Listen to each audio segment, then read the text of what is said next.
Welcome back to the channel. Today we're doing a voiceover on about the first 3/4 of this video. We're doing rear disc brake conversion on our 1975 Bronco.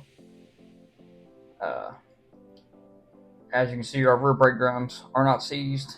If they are seized, you can check out my other video that I have for getting the front drums off. But we're going to start taking these rear brakes apart, and I'm going to attempt to show you the best way to take all this apart as simple as possible. So to start, we have 4 bolts that we have to remove for the axle retainer. I'm going to show you them now once I get a good camera view of it. As you can see it through that hole, there is 4 bolts, and you use that hole, you just spin the axle to access the 4 bolts or the 4 nuts, and you have to remove those 4 bolts.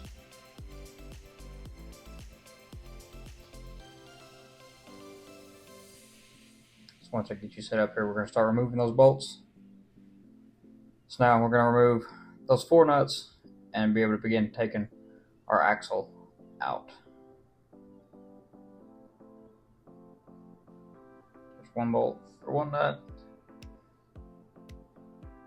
then our second,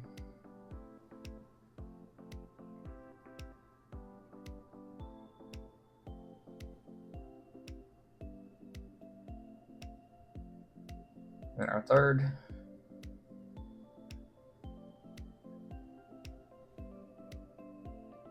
and then our 4th one.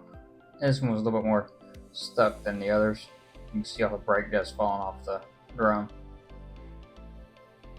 Next thing we're going to do is take a good pair of pliers, and we're going to cut off our brake line to the wheel cylinder, because the brake kit comes with new brake lines. So we don't need the old ones anyways, and it'll make it a lot easier to get this all off as an assembly. So we'll go ahead and cut that line. As you can see, we cut it off. And then we'll take our angle grinder and we'll cut our old factory parking brake cable off. The kit comes with new parking brake cables, so you have no need for those. So just cut them off, and then using a hammer, hit your brake drum backing plate to loosen everything up. And then you'll be able to slide the axle and the brake drum out as an assembly together. And you can see ours is a little bit stuck, but we will get it off.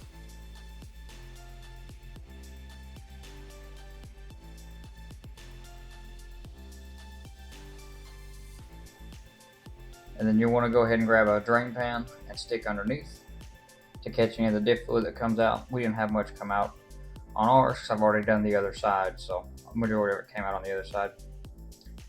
And you'll be able to pull the axle and the brake drum out together as all in one piece to help speed up the disassembly process. And as you can see here, there's our brake drum assembly. And then we'll flip it over here, and you'll be able to see where we cut the brake line off and the parking brake cable. And so makes it a lot simpler than taking the whole drum apart. And then here's our axle. Now's a good time to check your axle bearings and see if they have any play, or if you should replace them or not. Mine felt pretty good, so I'm not going to replace them at this time. Now we're going to go ahead and remove our axle seal with a slide hammer since it's down in the tube. So with an axle bearing puller and that, it's pretty easy to remove. So now we're going to go ahead and install our new seal. I'm going to pack the inside of the seal with some wheel bearing grease to prevent the spring from coming out when we slide the axle in. So we're going to use wheel bearing grease. I prefer to use assembly glue for transmissions, as it will kind of melt away once the diff gets hot. But I don't have any on hand in the shop, and I haven't went to get any. So for now, we're making do with wheel bearing grease. And then using a seal driver, we're going to go ahead and drive in that new axle seal until it bottoms out in the housing. So there's our seal driver, and we're going to go ahead and hammer that in.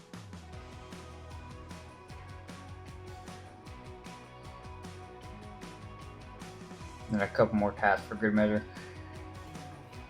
Now we'll go ahead and remove our bolts, studs for the that hold the axle in for our axle retainer. A couple of mine were stuck. I ended up having to heat them up with a torch and beat them out. Then we'll go ahead and remove the rear shock because it'll be in the way of the rear brake caliper. In the kit is a longer bolt along with a spacer, in which will allow you to offset the shock inward to clear the brake caliper. So we'll go ahead and remove that and get it out of the way. So now we're going to go ahead and prep our surface. We're going to clean up some of the rust with some sandpaper and get that all clean before we start installing our new bolts. Our new axle retainer bolts that came with the kit, make sure you install them with the flat side that I showed towards the axle housing, and you'll have 4 of those.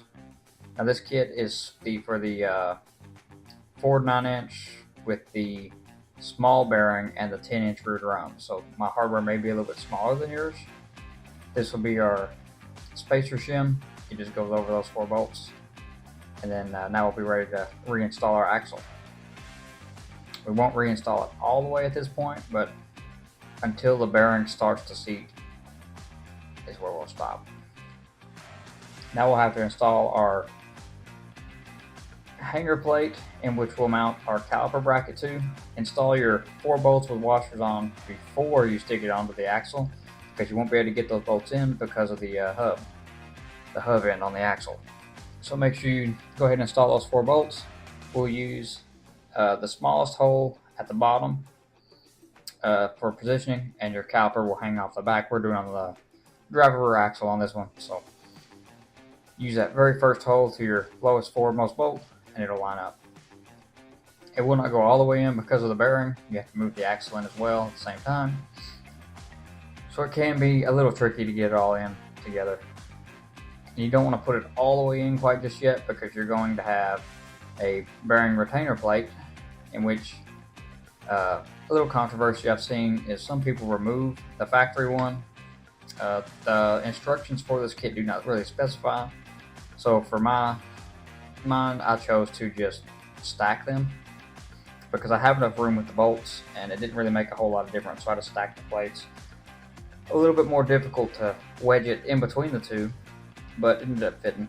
So as you can see, we're now going to go ahead and try to get that in between the 2 plates, in between the caliper bracket plate and the axle rotator plate.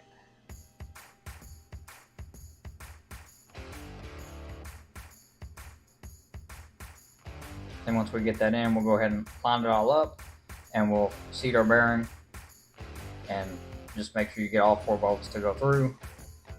And once all 4 bolts are through and you're set flush, we'll go ahead and get ready to start installing our nuts. Can be a little tricky to get it all in. As you can see, we're working our way through. You can see our bolts starting to come through now.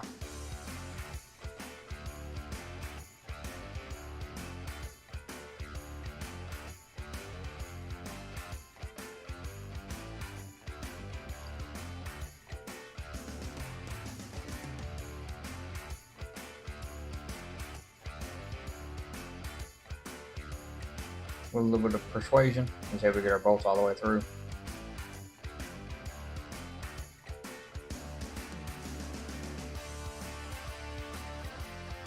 Now we'll take our nut and a lock washer and put them on our 4 studs. So there's our nut and our lock washer. And then we'll go ahead and install all 4 of those onto our 4 bolts. Now we got our 4 bolts installed. Using a hand ratchet, we're going to tighten them in a crisscross pattern to kind of seat everything square. So we'll just kind of snug them all up and get them snug. Then we'll torque them to spec as what it was in the book. So now we're going to torque all 4 of them.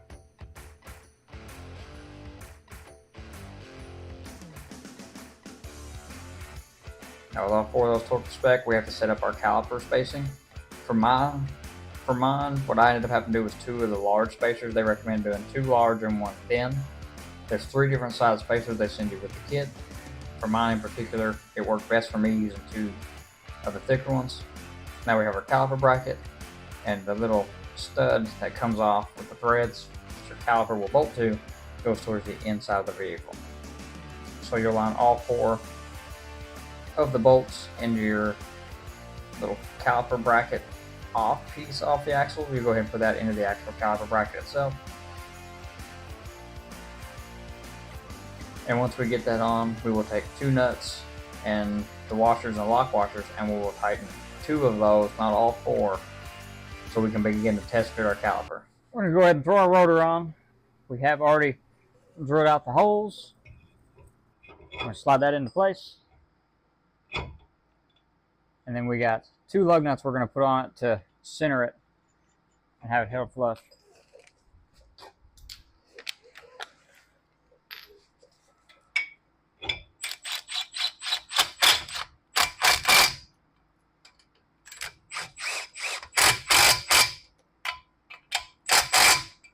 We got them 2 tight. We're going to grab our caliper. So we got to prep our caliper. So I got to push the 2 slide pins out of it.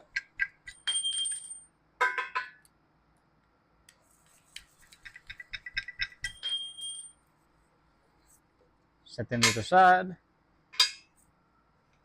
And now this inside pad is a little different. You got 2 springs that'll hold it to the piston. So I'm going to try to do this to where you can see it, to see how your springs, they lock over onto the pads.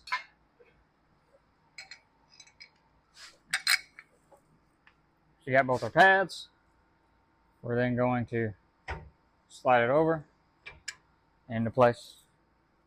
And then we'll take our slide pins and go ahead and put them in. Try to lose that block on the whole camera view.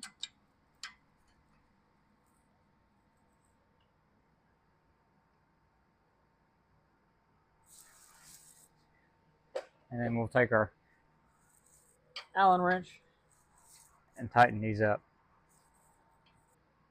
Alright, so I got this mounted up here. I want to check that I got a little bit of play on both pads. Whenever I do the additional spacer, the outside pad is too tight and it does not want to spin very free. So now I know that we're good there. So we're going to take this caliper back off, tighten up the 2 bolts we left, and then mount all this for our final assembly. Alright, so that's a wrap on that. We now have our brakes installed on the rear. Thanks for watching, and don't forget to like and subscribe.